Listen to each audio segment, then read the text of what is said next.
take a blow. You have the confidence that you can accept the blow. As a point of interest, none of my men wear protection. After all, you wouldn't want your attacker to get injured. And we want the fans out of their seat. We want to score goals. We want to get them, momentum on our side. And then on the flip side is when we don't have the ball we got to be dogs. We got to be dogs about the ball, and it can't be 1 or 2 dogs. It's got to be 11. So we're excited. I'm sure it's going to be a lot different now because everyone is hungry. Everyone is just ready to win every game.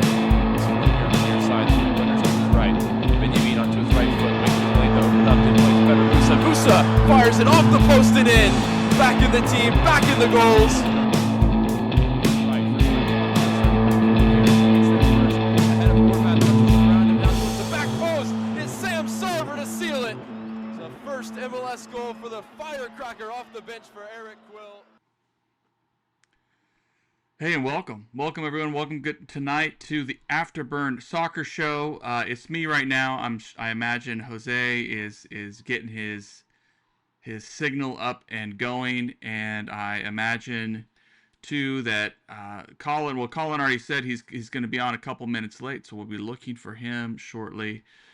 So welcome everybody. It's good to have those of you joining us. I'm going to start by just sort of recapping a little bit where we are. Of course, I'm Nathan. You can follow me at Afterburn Soccer on X, on Blue Sky. We do have a little Facebook page. I forget to post there. And of course, you can follow us on YouTube to help us grow the show. But most importantly, Substack. We've got the website on Substack. Try to post 1 or 2 things a week just to update folks on what's going on, what we're hearing, what we're thinking about as FC Dallas and North Texas Soccer Club continue this monumental season ahead. So welcome to the show. We got Leagues Cup action to talk about.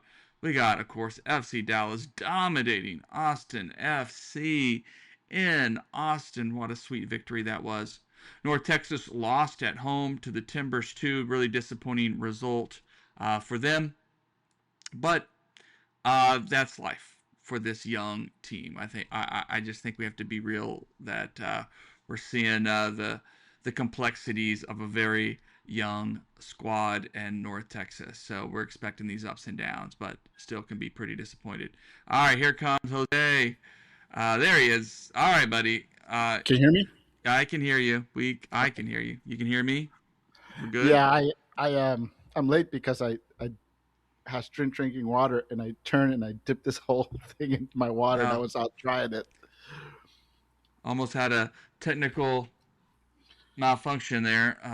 It's good to have you with us. Hey man, it's a victory Monday. It's a victory Monday.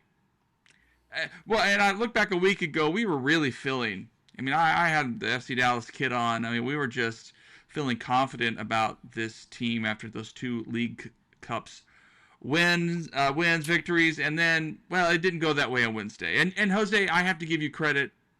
You said, you gave us the truth that Toluca is one of the top teams in North America. Yeah, they are the top team in North America. I mean, they're they have a formidable home, and Dallas needed to play a really perfect game just to stay in it. And honestly, that goal at the end of the half, I think that's really what doomed FC Dallas. Being down 1-1 at halftime, and you have hope, and you don't have to chase the game. You're right where you want to be. You give up that goal right before the half, and now you have to chase the game. And of course, with a talented team like Toluca, having to chase the game means you can't defend as good as you ought to defend. And you got to take chances, and unfortunately, it didn't happen. And 3-1 at Toluca, despite what anybody would say. 2 wins, 1 loss in Leagues Cup. None of them at home. Despite what people say, Mansfield. Hey, look, just think of it as a neutral field.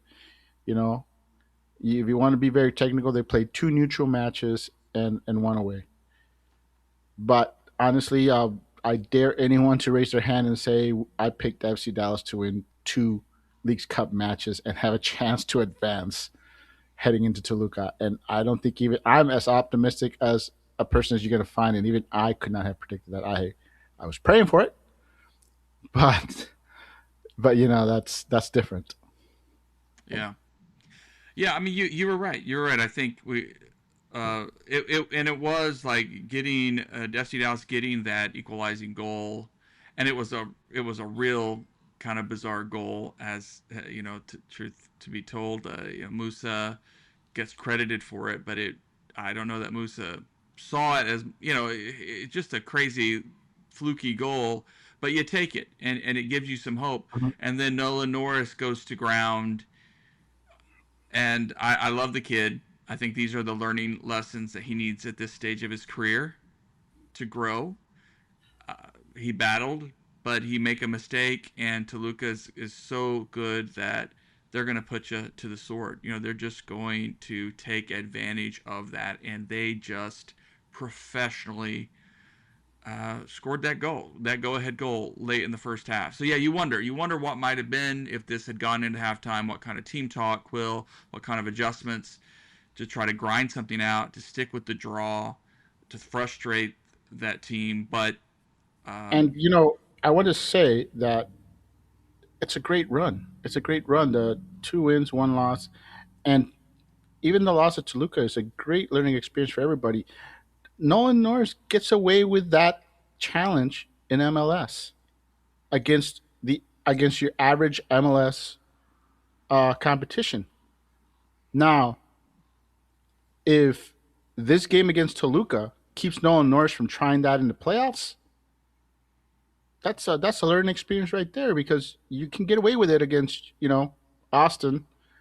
You can get away Sporting Kansas City. But are you going to be able to get away with that against the LAFCs, Inter Miamis of the world? Not likely. And knowing those teams, even if you do get it, they're going to roll around and try to get the PK anyway. So yeah, it's a great learning experience for the whole team, and I think we saw what they learned going into Austin. I mean, I think we were all amazed at how well the midfield looked. Mm-hmm. Compared to Toluca. I mean, it was night and day. But that's Toluca putting on a masterclass performance, telling FC Dallas that, hey, you need to be quicker. You need to be faster. You need to react. You need to be in better position. And you have to work together as a team. And we saw that against Austin. I think, look at FC Dallas coming into Leagues Cup. We're all disappointed at how they came out the gate from the World Cup, and a team like FC Dallas, who's not expected or picked to advance far in Leagues Cup, needs to use Leagues Cup as a platform, as a launching pad for the second half of MLS, and I think that's what we got. That's what we got. FC Dallas came out of Leagues Cup, tons of confidence, in good form. There's some players that were struggling before Leagues Cup that shook that off. And now we're seeing that. We saw that against Austin. We saw a team that simply reacted faster, passed faster, moved faster as a whole. You can nitpick a player here and there, but even the players that you can point a finger and say that guy had a bad game, they didn't really have a fully bad game. They might have had a bad spurt, but for the most part, the players that we needed to step up and perform. We needed Abubakar to be good Abubakar and not bad Abubakar. Mm-hmm. Mm-hmm. And we got good Abubakar. Good enough to be, it should have been player of the match. He was. He made the MLS best 11 there. So that should tell you that, yes, he should have been the MVP of that match. And let's face it, none of us were excited when we saw that he was starting. Not a single one of us said, "Oh yay, Abubakar, where's he been?" No, we were all like, "Oh my God, we should just like." What's gonna happen? Yeah. Yeah, that was. But we need that. We need the players that come off the bench to give us that kind of effort when they have to start. We know they can do it coming off the bench in the 60th minute, 70th minute when they don't have the full game. But when you have to start, we need that level of performance. Don't make us miss the starter you're replacing. That's all you need to do. We're not asking you to be a stand-up player. We're asking you to be a solid team player, and not be a detriment to the lineup. And Abubakar stepped up with his aces for us, man. Yeah. I will not groan next time he's announced as a starter. Well, thanks, Antonio, for watching the show. We love your comment, Victory Monday, for sure. What a performance, too, by the boys, and especially, as you have been mentioning, Bubakar, since he was a surprise in the starting lineup. We welcome Colin to the show at Mr. Coov. He's wearing his kit, and if you were watching the replays, and if you looked carefully, you might have seen Colin there behind goal. I don't know how you got those seats. I guess maybe it was StubHub. I expected you'd be sitting up with those fans, but you're not a typical fan. You are a front row kind of seat guy. So just give us your take. We talked about the Leagues Cup loss, not surprising what happened, but to see this team come down on Sunday night in a Copa Tejas match against an in-state rival who are a bit leaderless right now because they too were cursed with the Nico Estevez leadership blessing. I don't want to say curse again, but before he goes, before he answers, I want to add that Coop's the kind of player that gets a fence built around a pond. Apparently, yeah. Yeah, well, yeah, you got to drive down to see that game. I mean, a huge result for this team and just a dominant performance on the road. So what were your takeaways? What was the experience like being an away fan there?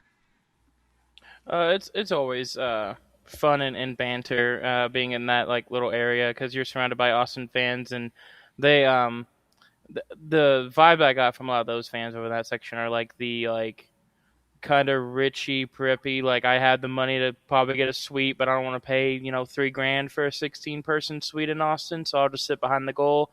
We kind of do that just because one of my brothers is an Austin fan.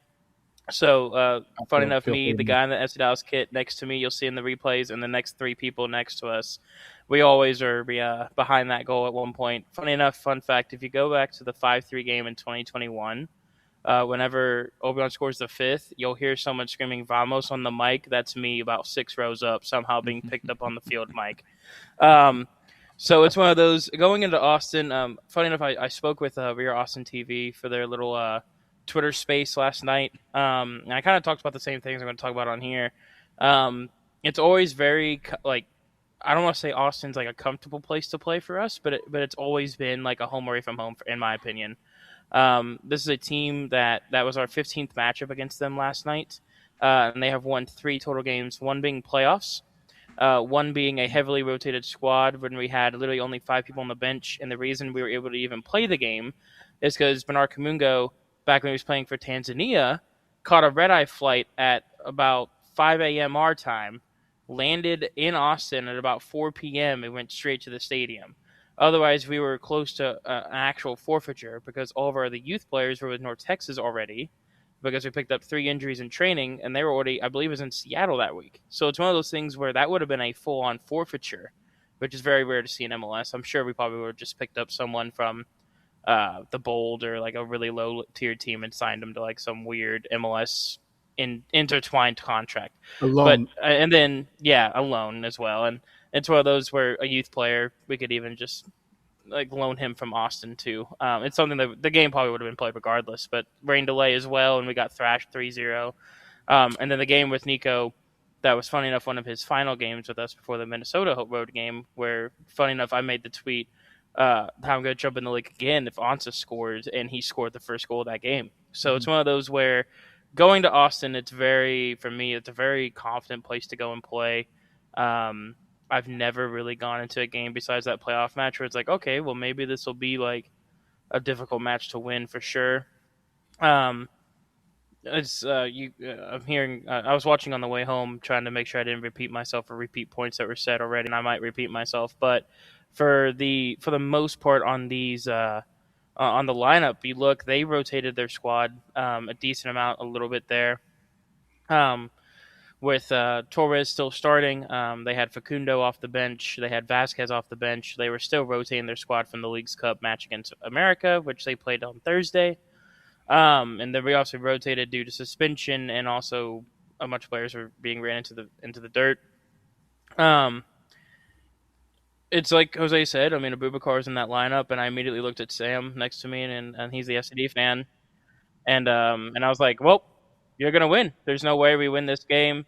And it's one of those things where we just continued with the lineup we had, and obviously I'm not a huge Bernie fan, but it was one of those, we like to play without the ball, and we dominated possession the first 15, 20 minutes, and Austin realized, oh crap, they're actually playing well at possession. We need to actually take possession back over, and the minute they did that, it was typical SC Dallas road ball for us. I mean, we were playing very confident.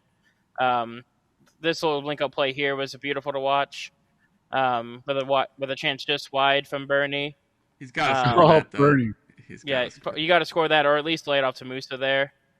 So it's one of those where I, watching that from behind the goal, I thought he scored it at first. But, I mean, we were doing moves like this for the first 15, 20 minutes, and Austin got to take over. We were able to, just Moreno here, that was beautiful as well. But it's one of those where Austin played into our hands. We always like to play without the ball. We always like to play without possession and play quick off the counter. Valiente and Moreno were able to come into the game lively just because they were double marking Musa at all times for the most part. And Abubakar was able to just actually pass the ball very well. So I would say the game was very tight first half. The beginning of the second half scared the crap out of me, just because we had that goal conceded and we had some extra stuff going on too, and they were dominating possession. We couldn't do anything right. A lot of close calls. But just a moment, Musa's goal, just a moment, guys. Man, insane. Nathan, the game volume is really high, so I can barely hear him.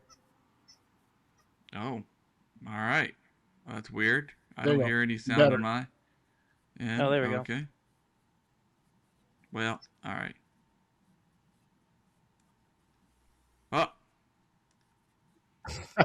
Thanks for the heads up. There you All go. right.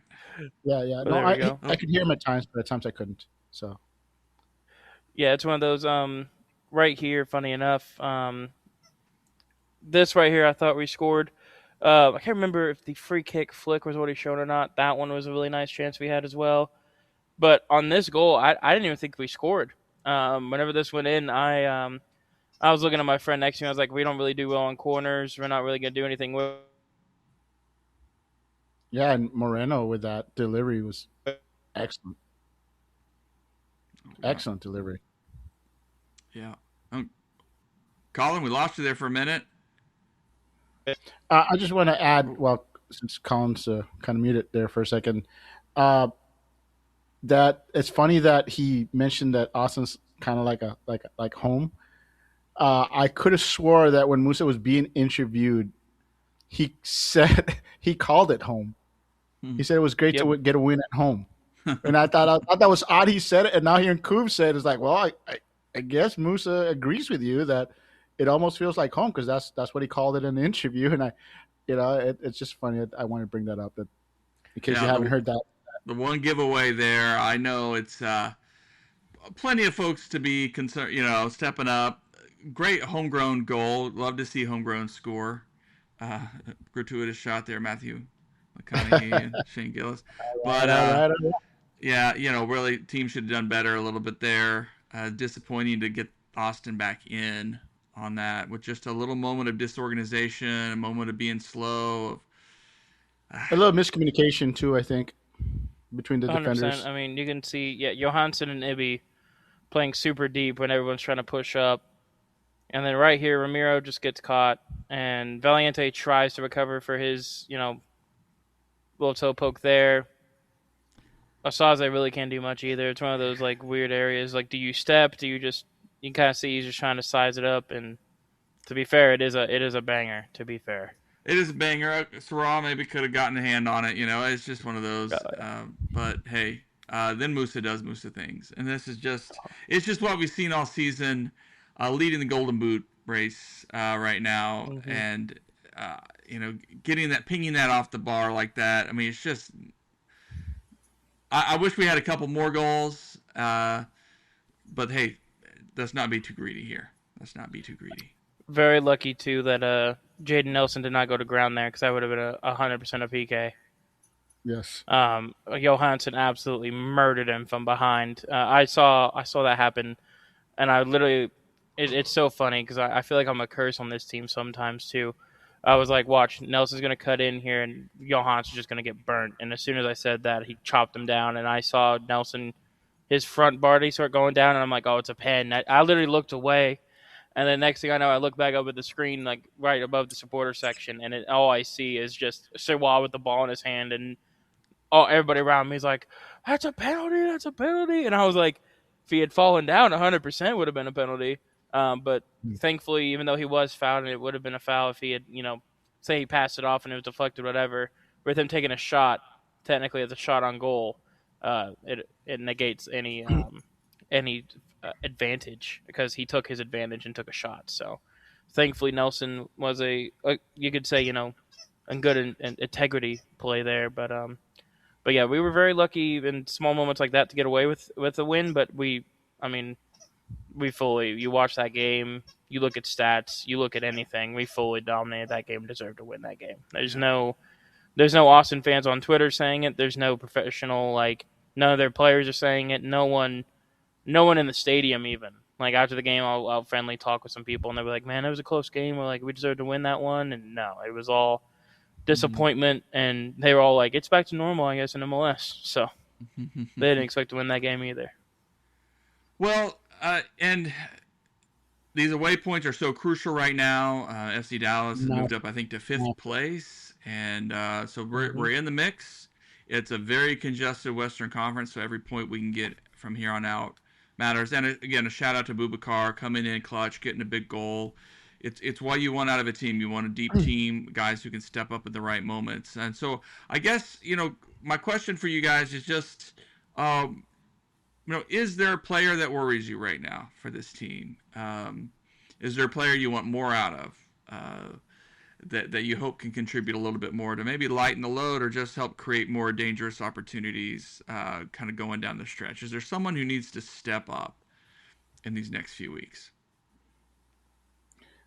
Well, it's got to be Johansson. I mean, we're still waiting for him to show us, that we all thought he was a major addition, was going to be a major contributor, and he's been very average.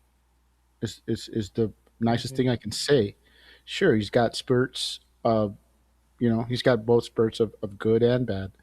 I also want to do a quick shout out, not in a bad way, because I hear, I'm so used to people, crapping on Kamungo and this flaw or that flaw. And you can point out many flaws, but I always thought of him, and still to this day, I just think of him as pure chaos.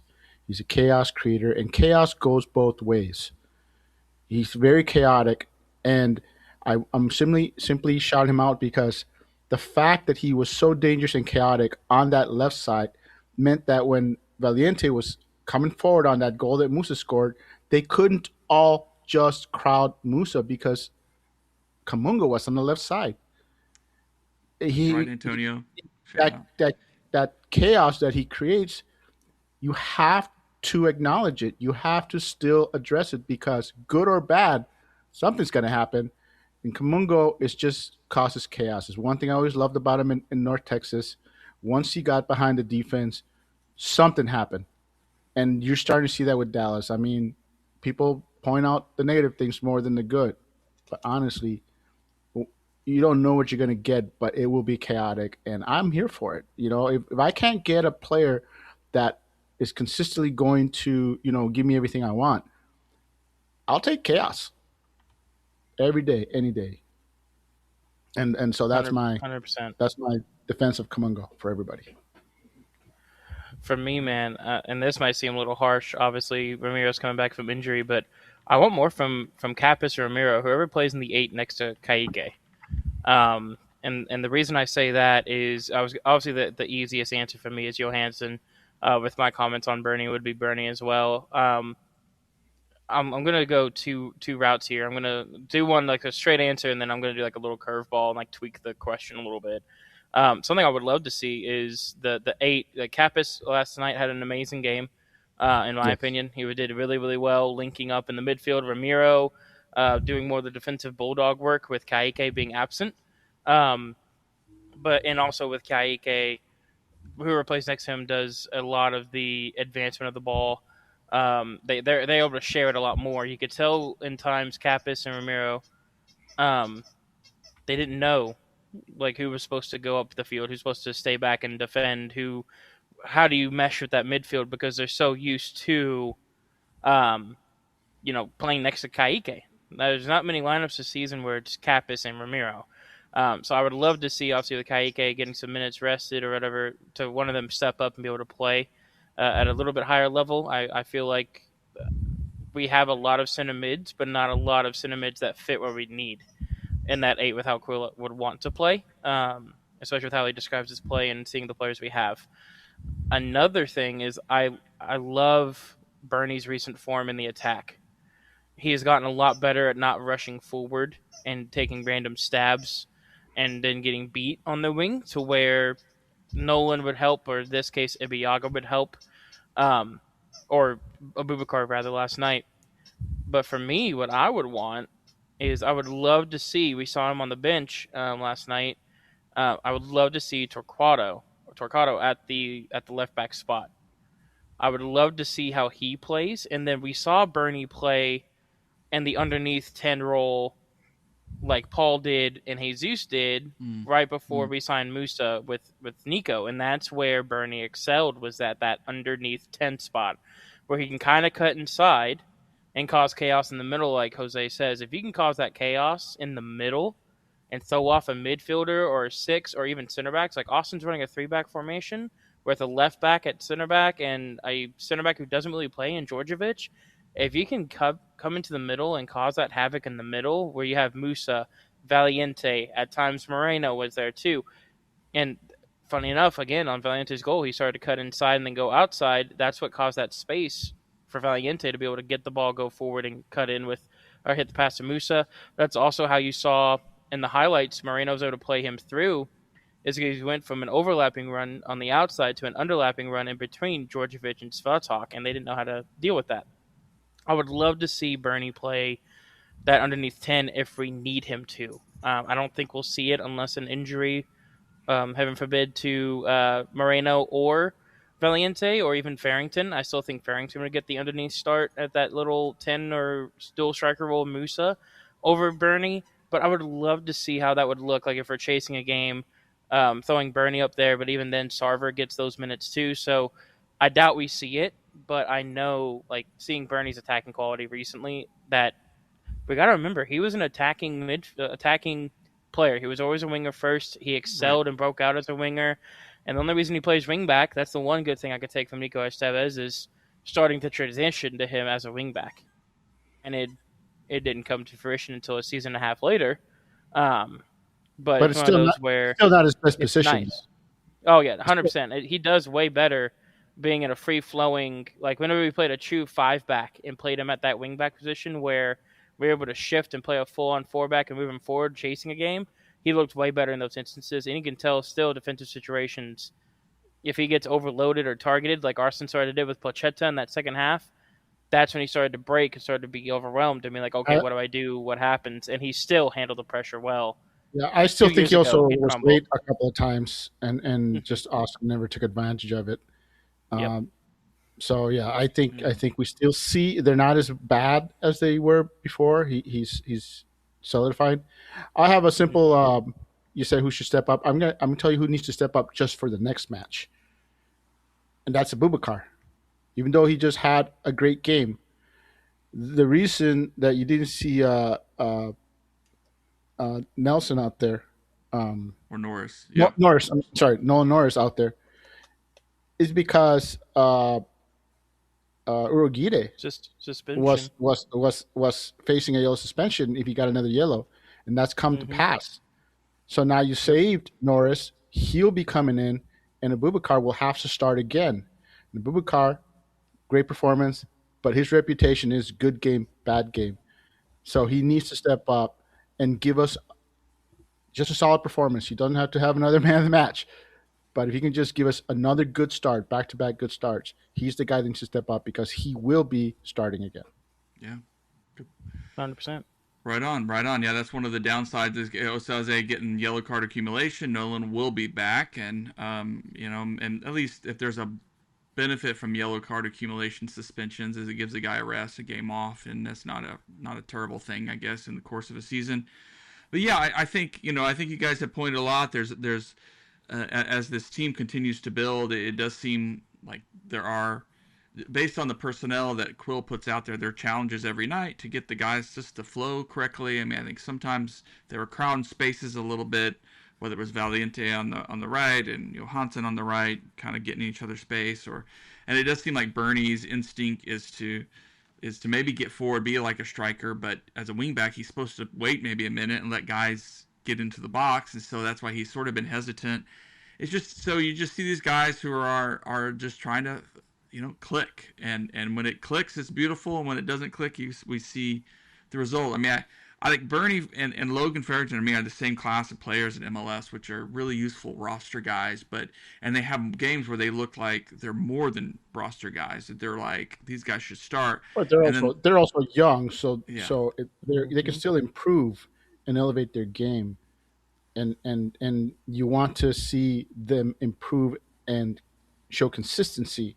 I'm glad you brought up Farrington, another guy that needs to step up. Not because we don't believe that he's a good player, but because whenever he's been paired with Musa, it just hasn't worked.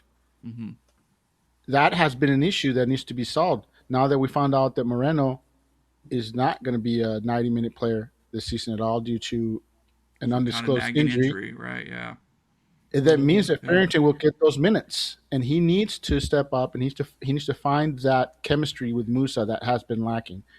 That's one of my surprises is you've got two really good forwards that for some reason don't play as well as you would think together, and that's just time and time. The more time they play on, they spend on the pitch in real games, hopefully that'll build. And now that we know that Moreno isn't going to be a 90-minute player, it's on Farrington's to take advantage of the minutes he will be getting and building on that and forcing his way into the starting lineup. Yeah, it's one of those. They got good chemistry off the field, but on the field it's been lacking. It's 100%.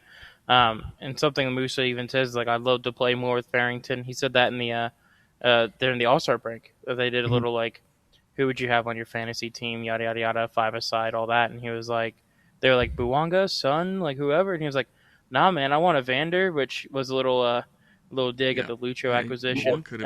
And then he was like, I love Evander, but also I want Farrington next to me. He understands what Farrington can bring, and I think it's one of those where Musa now playing provider as well takes a lot off of Farrington having to provide. Like like the Houston game, for example, is a really good example for me. Farrington's second goal, I believe, came off of he scored both goals before Musa came on, but Musa's goal was Farrington was able to drag Antonio, and also able to drag Hector Herrera out a position, and that left Valiente wide open on the left side, like that underneath cam spot to feed Musa. Very similar to the Bernard Kumungo situation. It's one of those where Musa now being able and playing more provider sometimes, thankfully not, in times he's as deep as Jesus Ferreira was playing right back. Sometimes he is, and I'm wondering what the hell are we doing, but he's not that deep hardly at all anymore. And we're starting to learn, okay, where can we put Musa to provide? Because he does have a really good passing range sometimes. Obviously still learning that and trying to master that craft. But he's not also a great finisher. He's not 100%. You have to be brave. And you watch some players not be brave and choose to pass back, choose to pass sideways, choose to be defensive. Musa will try things. He will be brave, and you need players that have to be brave, that can't be scared of trying that pass and trying to make it happen. and that's what makes it so dangerous. I think our best front three. I love Moreno, and Moreno had probably his best game for us last night, in my opinion, in the FC Dallas shirt. Um, but it's one of those. I think our best front three, if they're all on the top of their game, able to provide, and they're making their runs, is a Farrington, Musa, Valiente. Whether you run it as like a, because I know everyone likes to say we run the four back. It's more of a 3/5 back. It's more like a 3-4-2-1. With Valiente, just play him as like a single pivot, like 10, if you want to, and then have obviously be it like a triangle that can shift and everything else. But it's one of those things where have those three be your front three for a game and just let it roll out and see how it goes. I think it would be, especially against Colorado, or not Colorado, Salt Lake this week, or Vancouver. I expect heavy rotation, at least one of these games I expect. I would love to see something like that happen for sure. All right, well, we're going to start to shift over to some predictions to close out the shows. Of course, we didn't talk much about North Texas. It was a disappointing 3-0 home loss. Portland Timbers 2 qualified for the playoffs, cinched a spot. We're just a young team who have some talent. Daniel Baran particularly had a goal, I think, bounce off the crossbar, maybe it was called back. So there were some moments, but when you make mistakes as a young team, you get in a hole, it gets tough. And it gets tough, and they're running out of time. They're running out of time to correct it, and they may still be sneaking into the playoffs. They might still be able to do that, but they're starting to look less and less as a serious contender. Right. Mm-hmm. They're starting to let it slip. And maybe some young guys will get rotated down again. I mean, but it's at this point, we keep waiting. We keep thinking they'll get a win, and then next week it's going to really, and then we're back at square one with this squad. It's so still lots of talent, a lot of young guys that we're excited to see, and some of these young guys I think we're not going to see till next season really get an extended run out. So it'll be fun to see. Good shout out for Ibiaga in here. He has really been that veteran presence that we hoped we would get. And I want to say that it's the fact that he didn't play a ton of games at the beginning of the season, and he's starting to get a lot of games now in this, later in the season. That could be the reason that he's playing better. I mean, he may simply not be able to play a full season as a starter, but can give you excellent, solid performances as a spot starter. And I think that's where we're seeing a refreshed Ibiaga who's able to come in fresh and not worry about his fitness or anything like that. And heading to second season, there's such a thing as some players that, that fade. Not every player can play an entire season. And I like to remind people that when he was starting for was that LAFC or LAG? Yeah, LAFC. LAFC. When he was starting for them, when they won the title, he wasn't a full season starter. He was a guy that came in late in the season, I believe due to injury, and excelled. And I think we're seeing that. We're seeing that maybe that's just it. He's not a guy you can play week in and week out. But if you pick his starts and don't overwhelm him, you can get an excellent performance out of him, and that's what we've been seeing. I'm very happy that he's turned it around. Well, let's start with North Texas. They have a doubleheader. There's a lot of soccer this week for us to enjoy. North Texas will welcome in these next two home matches. Of course, they need to get 6 points. They just need to sweep this week to get back into things. They welcome the Austin FC2, who are an excellent team, and really it was a weird game, but just took care of things earlier in the season. And then Minnesota United FC2 also on this weekend on Saturday. So, this is the problem, is that they need 2 wins. So I'm gonna go 2-1, 2-1. I want them to find a way. Maybe they'll get a clean sheet in there, but they need that. But if I'm honest, they're gonna drop one of these games. I think they're gonna get a win. They're gonna scratch out something. And then on the rubber band match or whatever, they're gonna drop points again, and we'll be kind of asking the same questions next week. So, well, I think Austin has shown that they're legit. They're the top seed going in. They really used that first win against North Texas as a springboard, and have really been on a roll since, and that's not going to stop. Um, I am, however, a homer for North Texas, so I'm going to pick a draw against Austin, and we'll say a 2 points from that match. If you're going to get a win, it's going to be against Minnesota, who traditionally struggles against any version of North Texas. Um, I don't see how that's going to change. I could be wrong. Maybe it'll be reversed. But if I've got to pick a winner, it's going to be against Minnesota United. So I'm going to say 1-1 draw against Austin, and then a 2-1 win against Minnesota United. All right. I think it'll be a.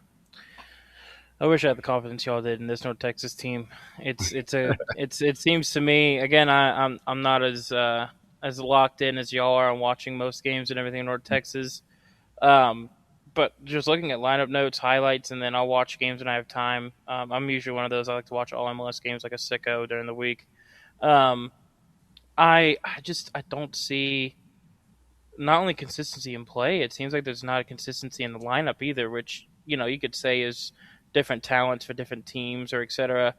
But if there's no consistency of the players on the field to gel together and make a team effort, then there's not going to be a better result. So it's one of those. Now that we're getting into crunch time to make playoffs or break, we know that FC Dallas and North Texas they take this team very serious with 2 championships in its short season and short life expectancy so far. It's one of those I could see us definitely sitting back down like a Torquato if we don't need them, or our better young players, or even we might see maybe even a Sarver here and there if we have like an off week in the MLS season. I don't know. It's one of those I could see us definitely doing something like that. Remember, we put Farrington on this team last year or the year before, and he was still playing good minutes with FC Dallas to sneak into playoffs and do well. I think it's one of those things where I don't think it'll happen this week. I think it'll happen later if we still are sniffing at the playoffs. I think we lose this week to Austin, even with them losing Alatrese to the first team. Yeah, even with him losing, them losing him, they're actually getting a lot of good young talent in there. Irvin Torres is a really good example of that as well, going through the ranks of that team. And this team is honestly one of their better classes of players. When a lot of these players played in the youth academy level, they were dominating FC Dallas youth academy level as well, and other MLS dynasties or whatever you want to call it. Like even good clubs like Philadelphia, you had Kevin Sullivan. They beat Kevin Sullivan Philadelphia teams by like 2 to 3 goals each game. It's just a really good Austin team that's been founded together for a good couple of years now, growing up together. So it's going to be hard to beat them. Now, Minnesota, like y'all said, historically, we have a really good record, both home and away against Minnesota. I think that's one where I don't say we beat the brakes off them, but I predict a strong 2-0 outing. Minnesota really struggles to score on the road. They struggle to score at all in some games this season. If we have Starnes at the back and we're very healthy at the back with Demonstra and everything else, I think we lock down that their right winger. I forgot his name; it's eluding me, but he's been their best player all season. So it's one of those things where I think we're able to lock them down and take care of business at home as well and win that game pretty comfortably. All right. We're split about this week. We'll see. Of course, crucial week for North Texas, but let's close out with FC Dallas, another double match week. I mean, there's going to be some tired legs. There's going to need to be some rotation. Obviously, some of it will be forced, but first they'll travel up on to Salt Lake City, take on Real Salt Lake, in which will be a tough match as any, and then up to Vancouver, one of the great teams in MLS in the Western Conference right now. These are 2 tough matches. Maybe Real Salt Lake feels like a little more winnable, just because they have sold some talent recently, but tough place to play at altitude. And then you got to go play Vancouver, which had a little bit of success, caught them last year in a fun way, but then Vancouver took care of business against us. So this is a tough one. But we gotta hopefully carve out points. So, of the 2, I was actually leaning toward a draw at Salt Lake City, like a 1-1, gritty. We get that clutch goal late to come back and grab a point. Against Vancouver, I think they're gonna grind out our tired legs with a 3-1 victory in the end. They're riding really high, and I think that'll be the game if you want to rotate some guys and give some guys minutes that maybe aren't getting it. That's another opportunity to do that, and maybe Santa Sam Sarver special again. Yeah, that's going to be a tough one. So, not that I think FC Dallas is going to roll over, but I think they're just going to be looking, how can we get points? But if we're going to get a victory, I think Real Salt Lake is one way we sneak it out with the 2-1 win. But I'm happy with the 1-1 draw. What do you guys think? I would think you've got it backwards. Oh, I think Vancouver's been struggling since they got rid of Berhalter. And I think if you're going to get any points, it's going to be at Vancouver. They play Houston midweek for first place, so they can't rest anybody. The only advantage they'll have over Dallas is the fact that they're home, but they'll be tired as well. And it's a trap game for them, really. They're gonna go all out against Houston. Don't forget that Vancouver had a huge lead on everybody, and they're battling for first place with Houston because they've fallen off. Real Salt Lake, for all their issues, I don't think they've lost a home game in their last 3 or 4 matches that they've played. And because of that, because of home form, I'm more worried about the RSL game than the Vancouver game. Mind you, they're both tough. So losses, those are acceptable. That's a very real possibility. But I say we get a point at Vancouver, and I'm going to pick back-to-back draws. I think there's going to be a situation where I think we'll be lucky to get a draw against RSL, and then we'll be kicking ourselves for failing to get a win at Vancouver. At the end of the day, they're both very tough home games. Dallas has shown that they are an excellent road team, and I think a draw is, if they get draws against both these teams, I'll be satisfied. A win and a loss, that's even better, in all honesty, because you get the 3 points. But I'm okay with back-to-back draws. all right. Yep. It's for me, it's one of those where, looking at RSL, it's one of those things for me. They've played the last 3 games away from home. Obviously losing to LAFC due to St. Louis, which St. Louis is becoming a scarily good team out of nowhere. So that's a good result for them on the road. And then they just drew. Granted, it was a snooze fest at the game. That's one of the games I was able to watch leading up to before the FC Dallas game that Sunday. We were kind of just killing time. So me and the boys, we just watched RSL in Minnesota because we were wondering how did this snooze fest draw when it started going balls to the wall in the end of the game. They lost some players to injury. They're obviously rocking. You look at the lineup, and I was looking at the lineup like, how is this team any good? But that Solon's guy up top, their young player, is like, he has like 8 goals this season. Their back five is a solid back five as well. This is a team that on paper you look at and you're thinking, oh, this is like a wooden spoon, like, holy crap, terrible team with like Luna in the middle of it. And they've been able to turn that narrative and basically turn into like an almost FC Dallas first year with Quill. No one expected us to be as good as we were. And finally, last year earned some respect on our name. This is what RSL is doing this season. So it's a very scary place to go. Plus, a little bit of altitude, obviously. At Dallas is not historically good in altitude. In Colorado, RSL, we can do our work there. We can do the job done. We swept them last year by combined, I think it was 5-1 on goal difference. We can definitely do it. It's just one of those things. We didn't rotate too heavily besides the back line this game. So we had to rotate at one of these games. I mean, rivalry match on a Sunday, RSL on a Wednesday, Vancouver on a Saturday. It's one of those things I could definitely see the Vancouver game being the heavily rotated. But if Dallas is being smart, like Jose said, you got Vancouver. Granted, they have a game or 2 in hand, but they want to be able to get that gap put back on top to be able to later on in the season rest some guys even more before more important games and be able to hold on to that first place lead. So it's one of those things for me. I could see us this week. And this is, and this could be me being very optimistic. I say we beat RSL and Vancouver this week. Very wild take from me, in my opinion, but it's one of those where I see this team as, with the League's Cup run we had, it's a lot of confidence. The Toluca game, we didn't stop fighting even when we made subs. The mentality is there to take this stuff on the road, and then we know, hey, we get through this week, we have one more game against St. Louis, and then we have, I think, back-to-back games at home with Portland, Austin, and LAFC, and the first two are pretty easy home games, but LAFC is going to be a hard home game as well, so it's one of those, hey, we can get through this road stretch, finish it off strong, capitalize on the home form coming back, I believe. So it's one of those where I think we win RSL 2-0, and then I think we win in Vancouver on a scrappy 1-0 result there as well. Nice. I like it. I like it. Well, look, I need to leave it there. It's been a great conversation tonight.